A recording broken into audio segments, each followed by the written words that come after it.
Good afternoon, old gun guy here. Welcome to part 3 of my 4-part series here. Battle rifles of both world wars. Number 3, we're going to be talking about the Springfield, 1903 Springfield. This is a 03A3 World War II version, made in 1943. And we're going to discuss the cartridge it fires briefly, because I've done it before. The 3006. I'm going to be using today for testing or demonstration. This is a M1 Garand duplicate round, 3006 Springfield, 150 grain loading, the M1 Garand. I have a World War II 3006 corrosive priming compound, and this is the Cellium Balat. They're both firing the same projectile, 150 grains. Actually, no. I think this is 174 grains. I'm sorry. I pulled one apart a while back. I'll go briefly into the history of the cartridge. I've done it in detail in a couple of the other videos, the Garand video and maybe the 3006 rifle, but it was from a civilian perspective. The American military switched over to the 3040 Krag in 1892. It was loaded with smokeless powder, big heavy round nose bullet, 210 or 15 grain round nose bullet, about 2,000 feet a second. Its ballistic performance was not stellar, and the problem with the rifle, you had to load it one shot at a time. All the rifles I'm going to talk about in this series all have a stripper clip guide where you can load 5 rounds at a time. In the case of the Enfield, 2 5-round charges for 10 rounds. The Krag Jorgensen didn't have that. In the Spanish-American War, 1898, the Spanish forces had the 1893 Mauser in 7mm Mauser, 7x57 Mauser. It's also known as 275 Rigby in hunting circles in Africa. Pointed projectiles, spire point, smokeless loading, high velocity, flat trajectory. The Spanish forces, the 15,000 that assembled to go up San Juan Hill, they inflicted something like 1,400 casualties in 5 minutes. They outranged the Krag Jorgensen, and they had actually 4570 Springfields also. So that left an impression on the American military. They wanted a different rifle and cartridge, so they started, they're impressed with the German Mauser design. I do not have a 7mm Mauser, but the case is the same, just it's 7mm. This is a 7.92 by 57 Mauser, steel case. 7mm, it's 284 thousandths of an inch, and the 8mm Mauser is 323 thousandths, and the 3006 is 308 thousandths. You can see the case heads are the exact same dimension, 3006 or the 8mm Mauser, and it looks like they elongated the 7, or the 8mm Mauser was adopted in 1903, but the 7 and the 8, the American arsenals were aware of. They elongated the case to 63mm, made it a little longer, narrowed it down to 30 caliber. The 3003, the first iteration of this, was faster than a Krag. The same big 220 grain round nose bullet at 2,300 feet a second, and then they found it was unsatisfactory. High pressure, the ballistics really weren't that good, so they kept coppering the Europeans who were loading pointed Spitzer bullets, and they settled on, I believe it's 174 grain loading. Spire point projectile, about 2,700 feet a second. They did that for back prior to World War I, and then during World War I, machine guns and rifle fire had very long-range sights, and they would lob the bullets in, like a beaten zone, 2,000, 2,500 yards away, in hopes of hitting the enemy. As artillery got better and mortars, the need for that evaporated. And as you approach the Second World War, they upped the velocity a little bit and lowered the projectile to 150 grains, and that became, you know, the standard M2 ball. But the 03 Springfield rifle is basically, and I call it an American Mauser. It's a lot of the features are all identical to German Mauser. I have my K98 World War II Mauser here just for comparison when I compare the bolts. But this is the rifle, well, the 03, this is an A3, later version, that replaced the Craig Jorgensen rifle. And the early versions had a straight bolt instead of a bent bolt handle. I'll take the bolt out of it when I show it. It's stuck straight out like the original Mausers. And the sights were Mauser copies. They were on the front of in front of the receiver in this part of the barrel, so you get a shorter sight radius. Very similar to the German Mauser here, K98. The sighting system is almost the same on the front of the in front of the receiver. And you know, little U-notch sights. Later on, they had the same setup, but they put an aperture, which, you know, was better. The 3 million of these rifles were manufactured over its run. I think they're manufactured up until 1949. I have it written down here somewhere. Yeah, I think it was 49. Yeah, 1903 to 1949. It was, you know, replaced by the M1 Garand that started production and being adopted and issued to the military in 1936. Semi-automatic battle rifle. But this was used all throughout the Second World War. And then Korea and Vietnam, the sniper version of this, all the way until the 70s. The sniper variant, the 03A4. What can I say about this rifle? The stats is 43.5 inches long. The barrel is 24 inches in length. Weighs about 8.6 or 7 pounds. It balances nice. It's got a nice balance to it right about here. And it points nice. The action is as smooth as the German Mauser. And when I pull the bolt out of both of these, I'll show that. But we'll go over the rifle. It's got this unprotected front blade sight. It's very thin. And it's actually an extremely good sight. Barrel, I believe, is 1 in 10 twist. This has 4 lands and 4 grooves. During World War II, when they were having shortages, and for the sake of speed and efficiency, they made some of these with 2 land and groove barrels. But this is a 4 land and groove barrel. And what's unusual about this gun, made by Remington Arms, it's got its original World War II barrel. I'll have to show up. 6 in 1943 with the little flaming bomb. Because the corrosive priming compounds, if you didn't clean the gun properly, it ate the bore apart. Full wood hand guards, you know, from almost near the muzzle right to the receiver. You know, nice walnut stock. This is a Remington Arms made 03. They made them in World War II, and their serial numbers started at 3 million. This is in the 3,800,000 range. This was made in the middle of the war.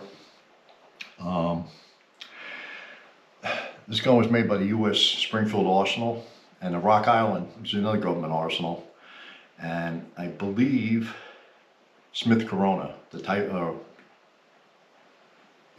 company. They made these along with M1 carbines and I believe M1 Garands also for World War II. The 03 is improved in that they have this excellent aperture sight on the rear. The original 03s had a similar sight to the Mauser, and it went all the way up to 2,700 yards for volley fire, that sliding tangent sight. This has a just a small elevated peep sight, and the aperture is very good. It's adjustable for elevation and windage, and it goes from 100 yards to 800 yards, which is more realistic for full power infantry rifle. I think Jane's lists the effective range of this is 300 or 400 yards. In good hands and good shot, you can probably hit stuff 500 and 600 yards away. I've done that with the Enfield. I never took this out to the long range. I may do it one day. See if I can try my luck at 500 yards with it, with the iron sights. Of all the 4 rifles that are in the series here, the 03A3 and the Enfield definitely hands down are the best sights. The Mauser sights are better than the Moisen, but the Moisen sights are awful. It's very hard to use. Full lands and grooves. We get down to the. I forgot to mention when I was doing the Enfield. I forgot to do the trigger pull gauge on camera. It's the Enfield has about a 1/4 inch of take up, and it broke cleanly at 6 pounds. This rifle here, 4 3/4 pounds. The same, about a 1/4 inch of slack. Use a trigger gauge here. Let's see. Let me get this on camera. Do a lefty. About a 1/4 inch of play. I don't know if that shows up. And then hits the wall. And there we go. Breaks cleanly. It's got a nice trigger on it. It's never been harmed or whatever. 4 3/4 pounds. So the nicest trigger of them all.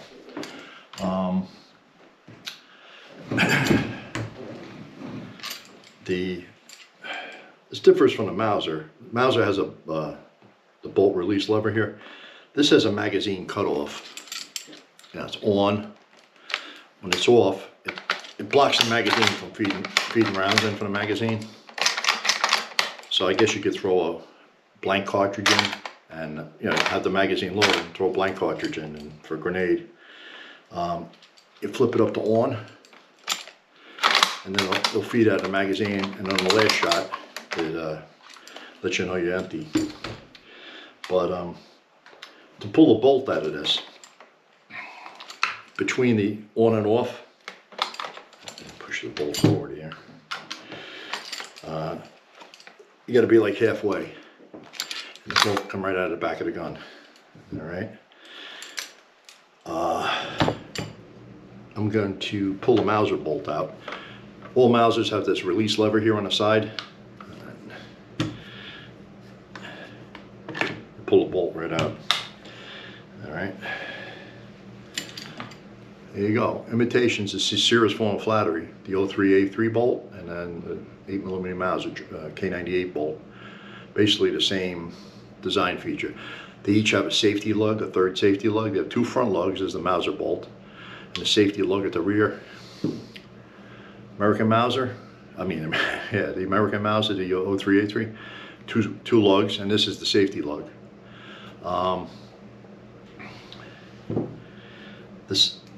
The safeties on the 2 rifles operate identical, and I'm gonna put them in the guns just to show. They're 3-position and on the rear of the bolt. And these are the strikers. That's the Mauser striker. The American striker, they put a knob on it. So you can actually decock the gun by pulling the trigger and holding the knob and putting it in. Or you could, if you had a misfire, you could rapidly pull the bolt, the knob back, and recock the rifle. And the spring pressure ain't that bad. But it's, massive core extractor. There's a slot for the ejector. That's the 03A3 bolt. Same thing with the Mauser. Massive extractor, slot cut for the ejector. And the thing with the Mauser and the 03A3, the claw extractor prevents you from just dropping around and slamming a bolt forward. Because this extractor won't run up over the claw, so it's got to be fed from the magazine. But I could take this 8mm Mauser round and stick it in the American Mauser bolt, the 03, the 3006, so you can see where it came from. So there's nothing wrong with that. The Germans built a good rifle. 3 million of these were manufactured, and 14 million of these. I'm going to put the bolts back in bolt rifles because I'm going to show you how the safety works, and then we'll be done with the Mauser. The German Mauser, I should say. Alright. Charge the rifle. Put the bolt back in. German Mauser. Okay, both of these rifles are cocked. This is the 3-position safety. All the way to the left is fire, okay? Both these rifles cock and open. So the strike is cocked when you open a rifle to extract. If you put the safety lever in the middle position, you can cycle a bolt, but the trigger is disconnected, it won't fire. And if you put it all the way to the right, you can't open a bolt or pull the trigger, all right? The K98 Mauser, same thing. It's all the way to the left. Boom. Cocks on opening. You put the bolt in the middle position, and you can cycle the bolt, take the rounds out, and pull the trigger, nothing. And if you go all the way to the right, you can't open a bolt, you can't pull the trigger. So safeties operate exactly the same. It's that's why I call this the American Mauser. The Enfield has a trap door like this 0383 for a cleaning kit, and I forgot to open it up to show you, but I have a trap door here. You just pull it open. It's a little flap of steel, and I got the original cleaner rods for this rifle from World War II. All right. They're in this little canvas sack. You screw them together. That's your cleaning kit, and that's from 1943. And it's pretty cool I got that in there. I got this off of a friend of mine. His father passed away. He was a competitive shooter. But he took this and an M1A rifle. He took good care of his firearms. This rifle I found to be very accurate, pleasant to shoot. When I go into the shooting test, the recoil is not bad at all, even off the bench. It's hardest off the bench on your shoulder, but offhand it's nothing. Anybody can fire this rifle. All firearms are tools. If you inherit one of these, is it the ideal home defense weapon? Not really, but because it'll punch through any bad guy that's trying to harm you in the house.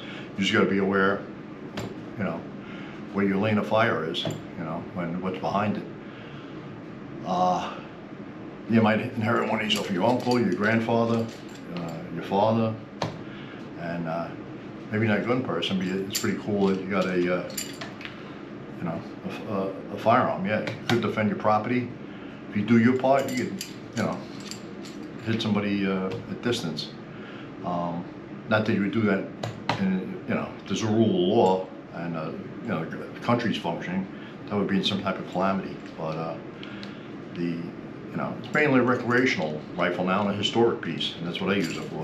I plink with it, plink steel plates with it, take it out once in a while and shoot it, and it was a good excuse to take it out, shoot it, and give it a good cleaning, put it away.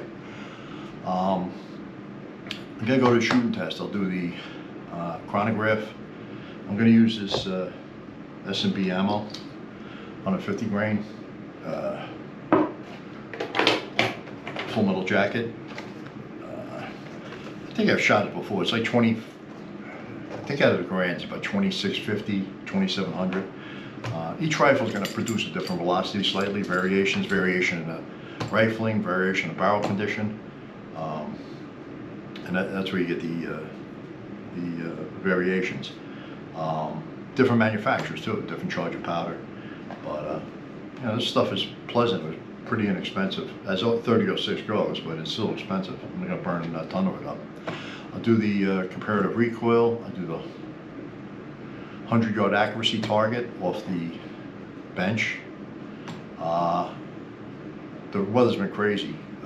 It's been in the single digits, then it warmed up, then it, you know, it's supposed to snow, and then who knows. But as I do the video, I'll do the comparative recoil, the ballistic pendulums, the two 8-inch plates, 223 versus the 06. There's no comparison with the 223 versus any of these full power battle rifle cartridges. You wouldn't expect that. My father-in-law fought in Guadalcanal in the Second World War, 2nd Marine Division, and he carried one of these in Guadalcanal for the whole 6 months he was there. Just about 6 months, except for the last few weeks. But I'll talk about that in a summary. The Army got all the M1 Garands. Like I said, they started in 1936. World War II came, they didn't have enough arms for all the soldiers that were drafting and volunteering. So they soldiered on, they kept manufacturing the 03, which is, it's a very fine rifle, accurate rifle, rifleman's rifle. Just like the Mauser. If you put the same sights on as Mauser, it's just as good. But the sights are its downfall. The tangent sights with the little U-notch. The Mauser does have a protected hood over the front sight, the K98, that the the American rifle lacks. But it's pretty sturdy. You know, it would take a lot of a really good fall for it to, again, it's a rock or concrete or something, damage it, I would say. The Marines always got the hand-me-downs. I go off on a tangent there. The Army always got the best equipment first. I'm going to try the 200-yard plates, 220-yard plate, 200-meter. I always keep tripping all my words there. With this rifle, see if I can hit it, because I get the little long-range camera to go on the plate, and you can see it actually getting hit. Do the terminal effects test. Try and capture the projectile. I got a piece of it with the Enfield. I got the whole projectile with the Moisen. Let's see if the 06 I can capture that. A lot of times they hit and they start tumbling, and when they tumble, they go off in different directions. They don't go straight into the. If I had a block of ballistic gel, it would peel off out of the gel a lot of times. But that's just a cheap, inexpensive analog for a human or an animal target. Not the most scientific, but it's repeatable and it's cheap. Use jugs of iced tea and water. Yeah, do my regular battery test. I'll come back for the summary, and I'll get to it. Okay, back with the American Mauser, the 03A3 Springfield. Gonna shoot this. It's supposed to duplicate the World War II load, specifically for the Garand. It says 2,700 feet per second on the box. It's a 150 grain projectile. It's check ammo, cellular and below, and 2 shots, as ammo is expensive. Trying to get it out of the box. There we go.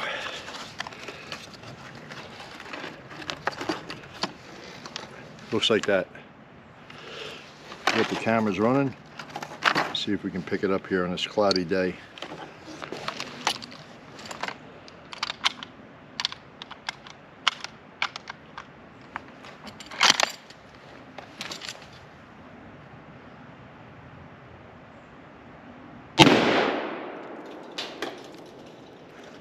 .26-33 it looks like.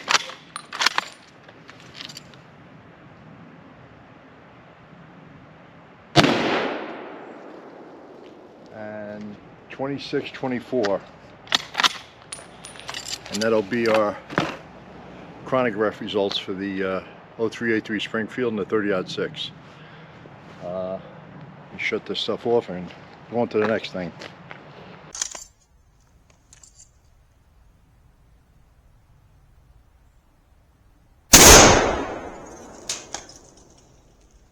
.26-33 it looks like.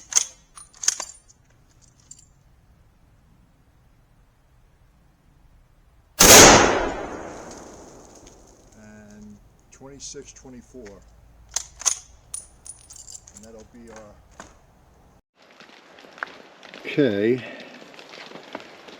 On a nice snowy day to try out the 03 A3 Remington World War II Springfield. 5 shots, 100-yard target. Camera's running down there. I'm using 150 grain S&B. I left cellular and below full metal jacket. I'm going to do a 6 o'clock hold.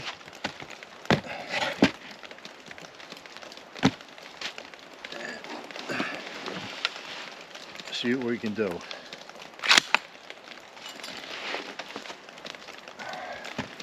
little foggy out.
Pull that a little high.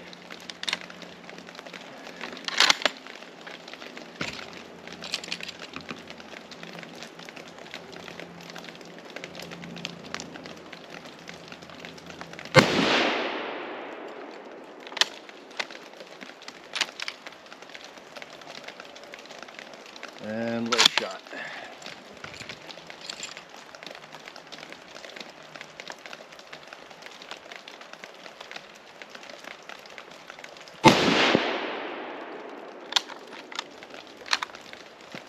Alright, I'm going to pause this, go down and see how we did.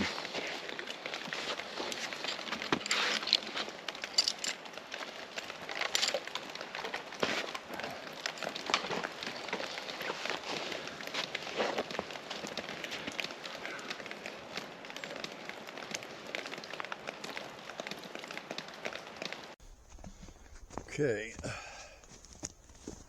snowy day here.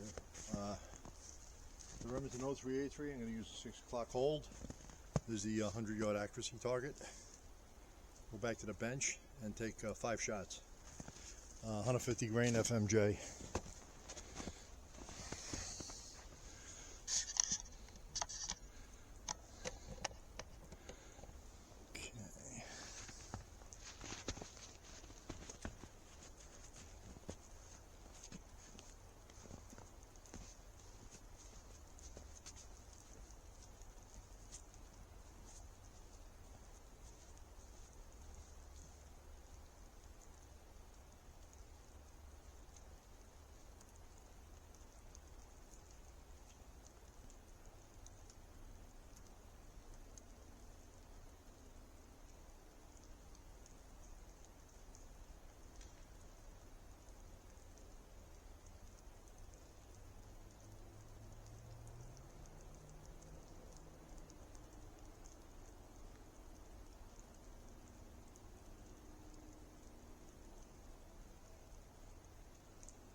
Okay, I'm back.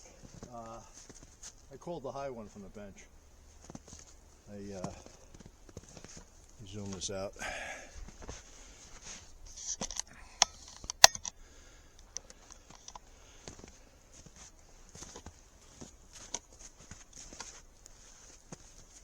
The whole bench is icy, the rest is sliding around. I was aiming right here, so that's basically the group. I knew I threw that when I pulled it, and one of them I felt I was a little off to the left. So them two are probably me. If I shot it again, but I'm not, because 30-06 is expensive. I'm going to try the 220-yard plate. It's kind of foggy. I don't know if the camera will record it. If I can record it, I'll do it. So I'm going to move on to the next test with our World War II 03A3. Oh man, slide down here. Running now. Okay.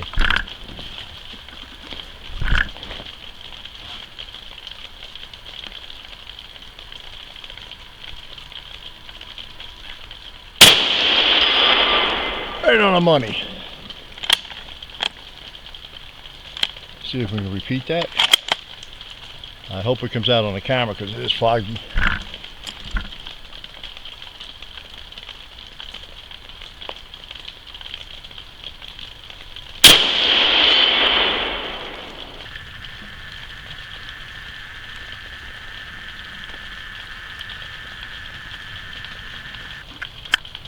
Okay.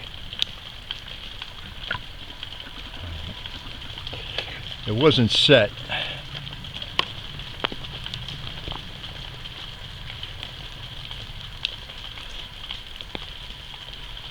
Time. Tagged it the first time. I'm going to do this before my glasses fog up.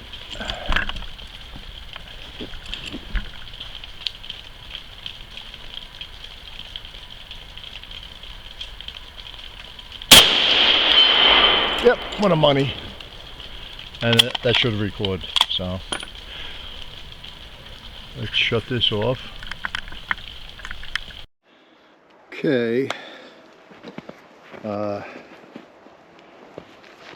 Comparative energy test. Savage Axis 223. Center plate. The 03 right plate. You go back and take the shots.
Okay. No comparison. 06, like every full battle rifle cartridge, got a lot more energy. I'm gonna do the comparative recoil before I lose my lose the light and the fog's rolling in. So let me pause this and we'll go to the next.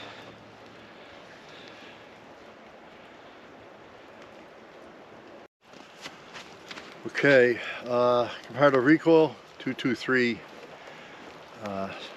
Savage Axis 24-inch barrel versus the 0383 24-inch barrel 3006, 150 grain full metal jacket. I got the other camera running on the overall scene. I'll just take a shot each of these plates.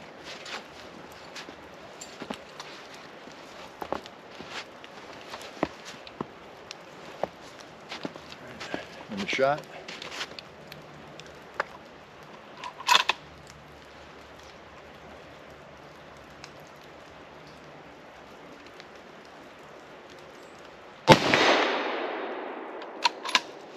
That's the 223.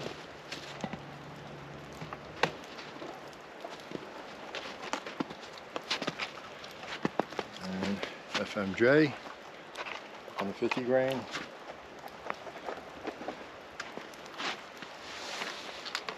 I think I'll try the 100-yard plate.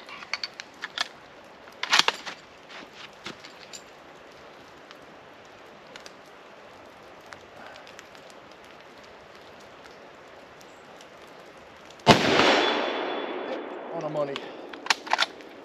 A little more recoil, but really not much. It's perfectly manageable. Anybody can shoot this rifle. Next up, I'm going to do 4 or 5 shots shooting the plates. I'm going to leave the other camera running on the scene and just show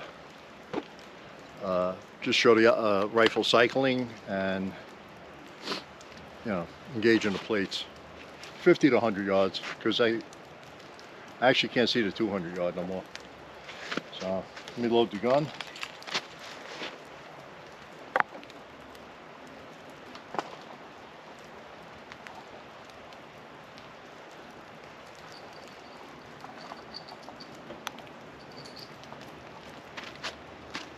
I got 5 shots. I got 2 left. The box is almost empty. I'll save the last shot for the terminal effects target. This is just show function. 5-shot internal magazine in our American Mauser.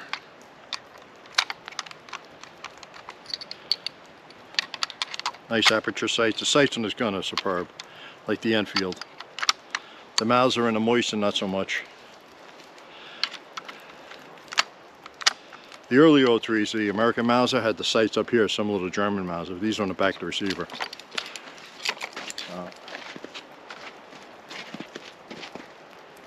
Yeah, that's fine.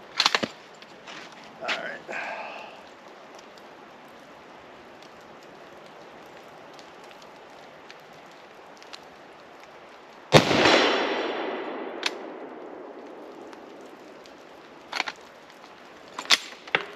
Well, trying not to do that too hard.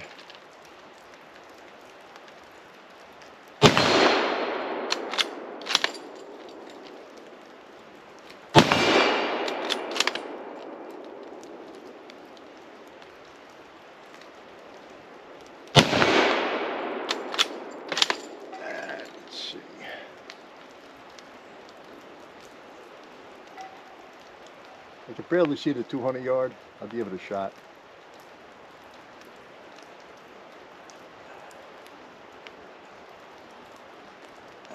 Nah, now I can't see it at all.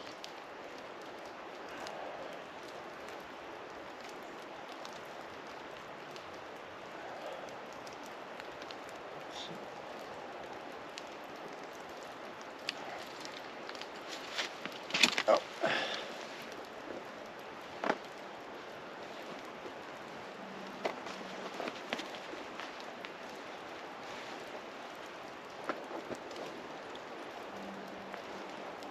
Well, glass is fogged up. I have to do this last shot quick.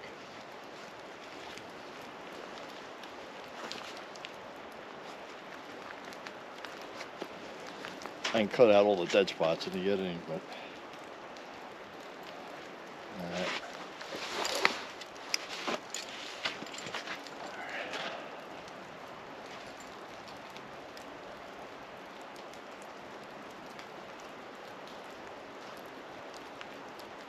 You know what? I can't even see the torso.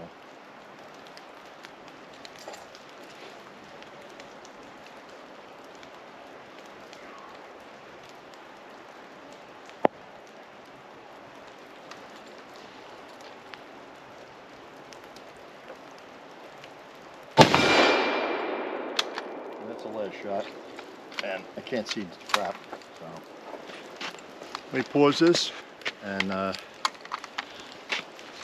set up for the. Trying not to do that too hard.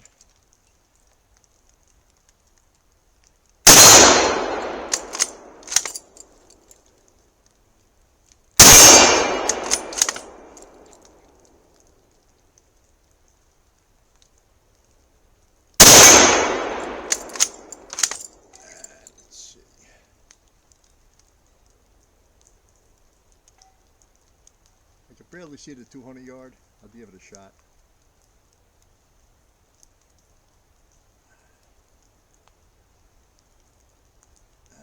Now I can't see it at all.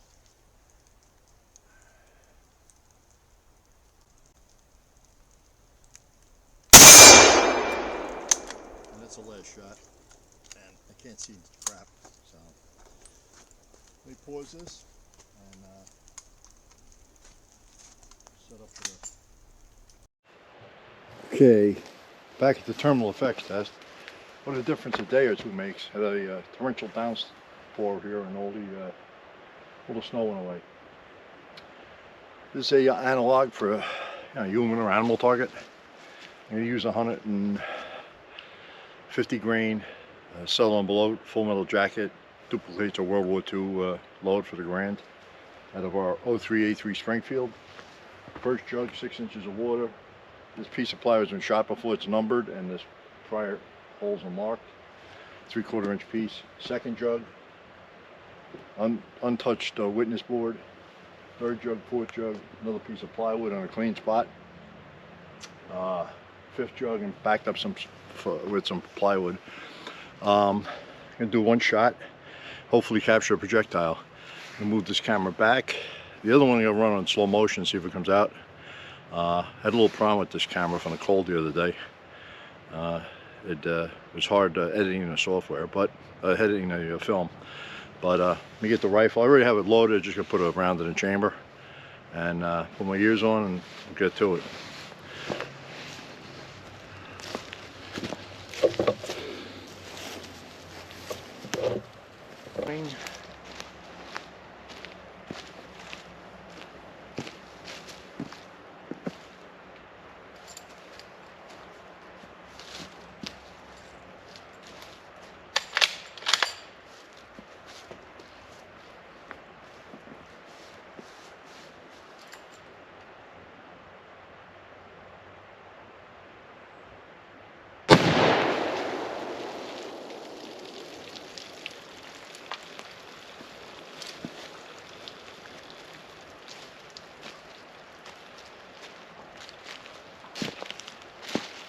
Okay, let me clean the mess up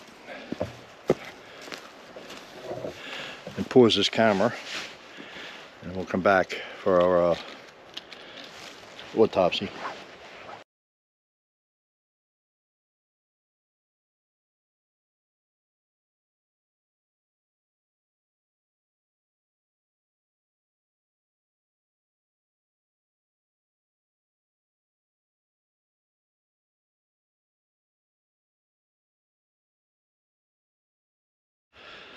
Alright, I'm back.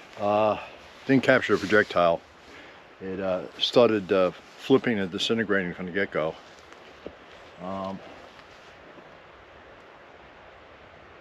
One, it entered right there, blew out the back,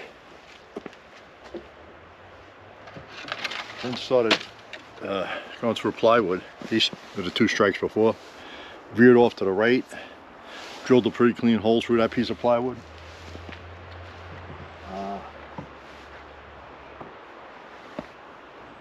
It must have been tumbling then, or starting to tumble. It just blew the crap out of the second jug. I mean, really bad. Here's number 2. Here's number 3. You can't tell where it went in or come out. Just blowing the jug apart, but the witness board is blown to smithereens here. It looks like a chunk hit this and took the end of it off, and a chunk went through there. You know, the projectile splitting and breaking up. Jug number 4 is untouched. The plywood to the right side of the jug was struck. The bullet's going sideways. And it blew out all this wood in the back. And went off to the right. So it had a pretty explosive end to it. You know, that would create a serious wounding effect. You know, the projectile basically come apart, but delivered a lot of energy and destroyed the target. I got a couple of cans of Fix-A-Flat. I got one more shot left. I'm just going to blast them just for entertainment purposes. And you know, it's wet out here. The Fix-A-Flat, they jammed up the hoses in them. They won't discharge. So let me pause this and we'll see if we can get that shot.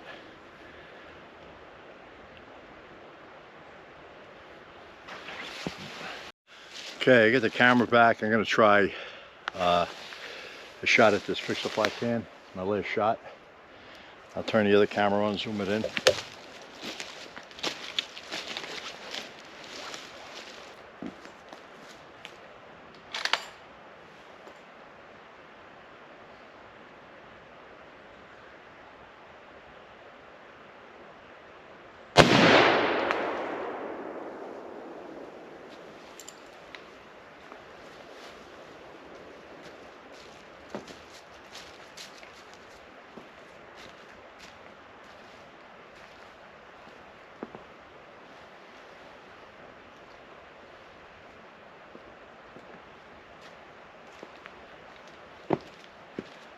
Didn't really split the can, but all the stuff came out of it. And not very dramatic. Alright, let me clean this up.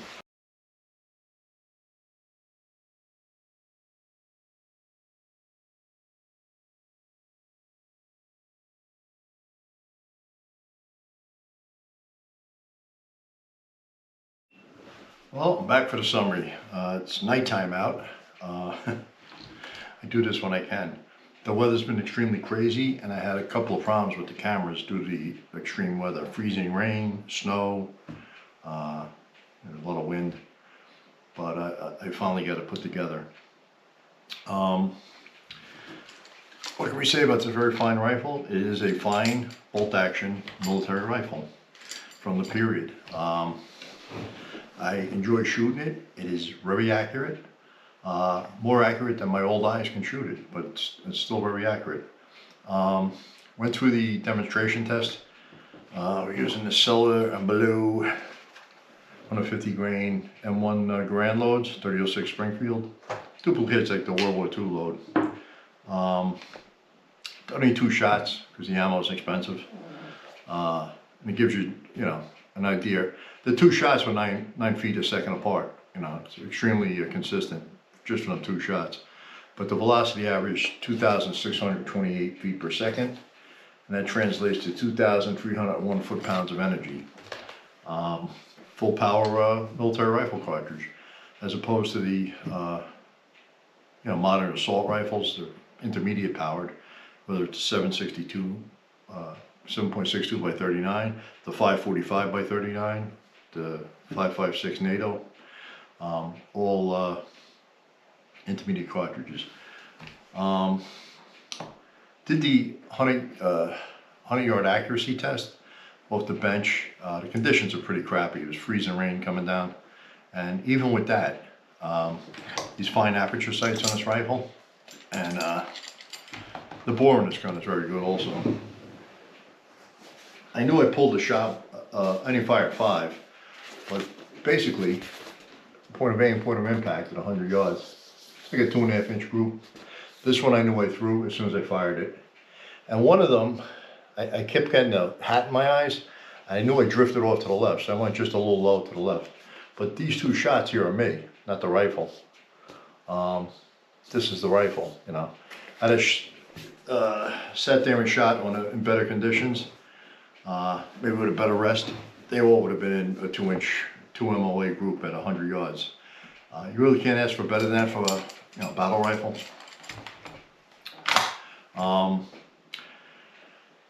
I shot at the 220-yard plate, 200-meter plate. I got hanging in the woods there. That's the end of the range, and it gets up, goes real steep after that. No problem tagging it. Even in the fog, it doesn't really show up on the camera, but it's foggy because the freezing rain was making fog in the snow. And the day after all that, when I forget what other test I was doing, maybe the thermal effects test. Pouring rain all night, and then all the snow went away. It's supposed to drop down again into the single digits, so it's going up and down. The 200-meter plate, 220 yards, no problem tagging it with this rifle. One of these days I'm gonna try it on long range with the Enfield, side by side. Did the comparative recoil test with the 223 Savage. It's very little recoil. You see a little bit more when I'm firing it offhand over the, obviously the 223, the Savage. Did the ballistic pendulum test, 223 versus 3006. No comparison, a lot more energy with any type of full power battle rifle cartridge.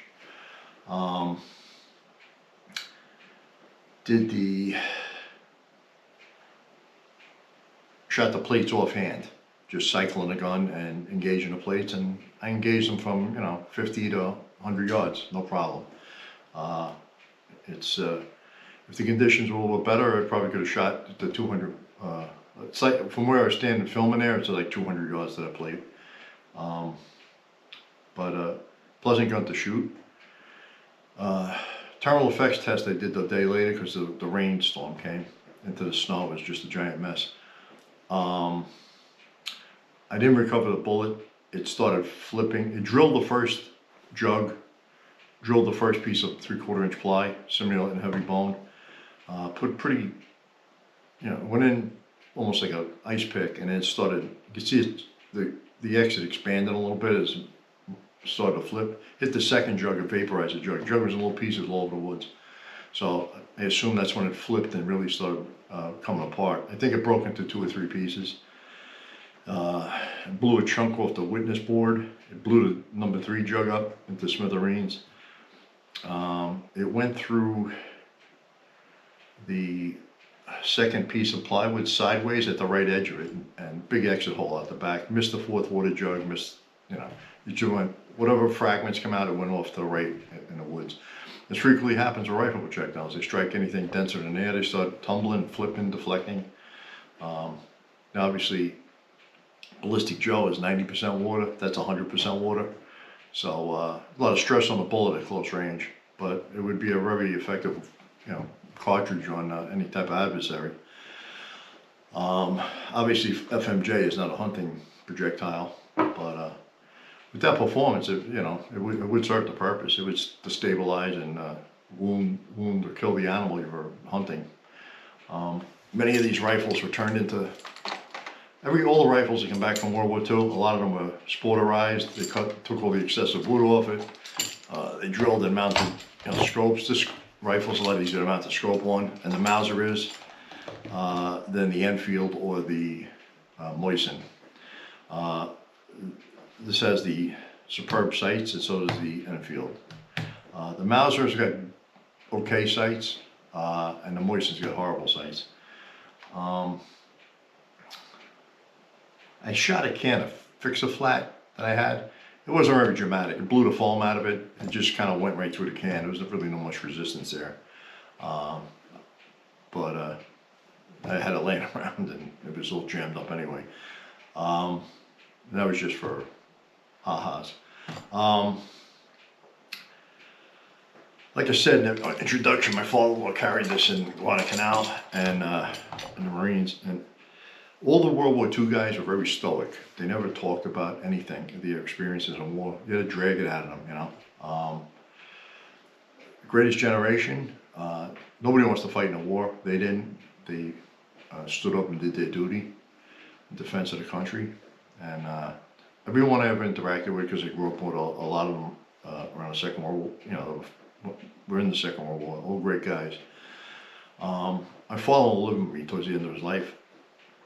And he was in his mid-80s at the time, and he I gotta pause that, otherwise I'm back. I forgot to silence the clock. It's silenced now. But my fellow had a few beers, and I'm sorry, he was feeling good. So I started asking him about I read a lot of history, you know, but Guadalcanal, and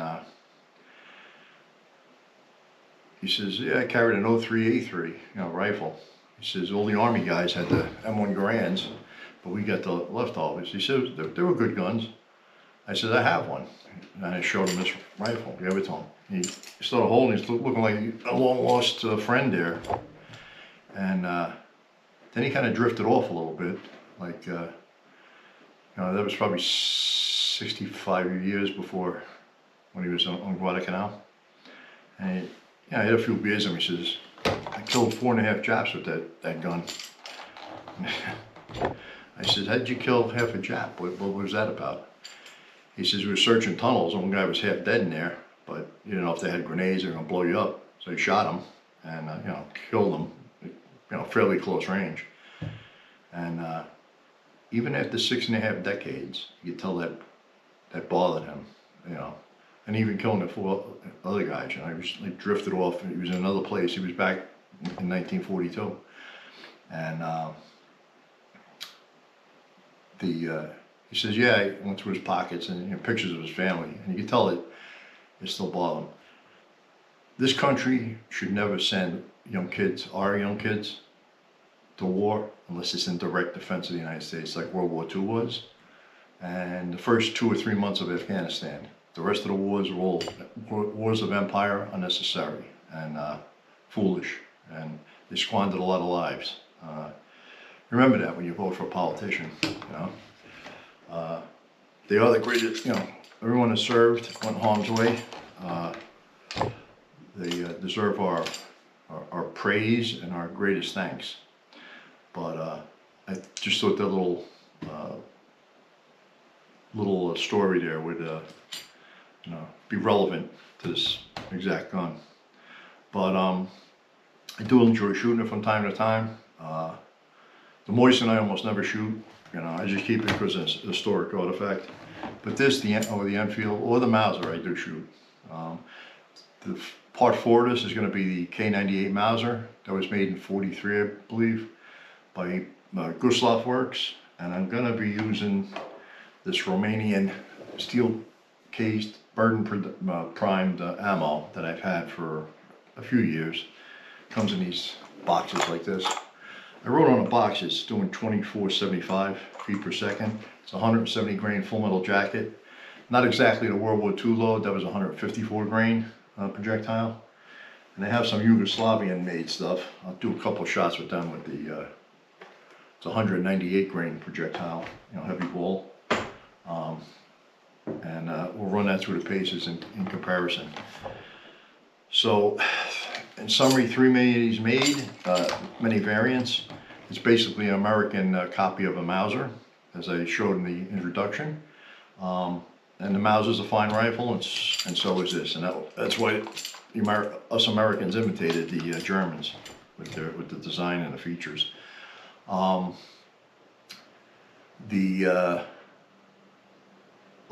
may inherit one of these. You may walk into a gun store and find one of these reasonable price that's in good shape. You know, you're saying, is it worth buying? You find a good one, good bore. Yes, it is worth buying. If you should inherit one, or even a sporterized one, you get a fine rifle, strong rifle. Very little goes wrong with a bolt gun. They'll outlast your grandchildren's grandchildren as long as you oil them, maintain them, and you know, don't let them rust up. With that, my brain's in between jumping back and forth. That problems, you know, editing the software. Whatever happened in the rain there was screwing up the camera, but I got it all fixed. So I'll try and drop the next one in a week or two after this video comes out with the Mauser, if I get some time. And you know, if not, it'll be a week or two after that. But I do these when I get a chance, not and do them as a profession. With that, if you like the content, like, share, and subscribe. you make any comments or whatever, I try and answer them or get back to you or respond or, you know, whatever your interests are in this. Beyond basic maintenance, yes, you can pull the bolt apart. It comes apart like a Mauser. You can take the stock out. If you know, you're first obtaining one, you should take the whole rifle apart. Maybe not the bolt. You know, if you can take the bolt apart, they're not hard to take apart. There's many videos on how to do that. I could sit here and make gunsmithing videos, but I'm a skilled amateur gunsmith, but I'm not going to do that. I'll do it sometimes, you know, disassembly for just cleaning and maintenance. That's all you really need. If you break something and you know, a firing pin, then that's a different matter. But with that, I'm going to end this video. I think I covered everything. This is Old Gun Guy. Have a good evening, and that'll be it.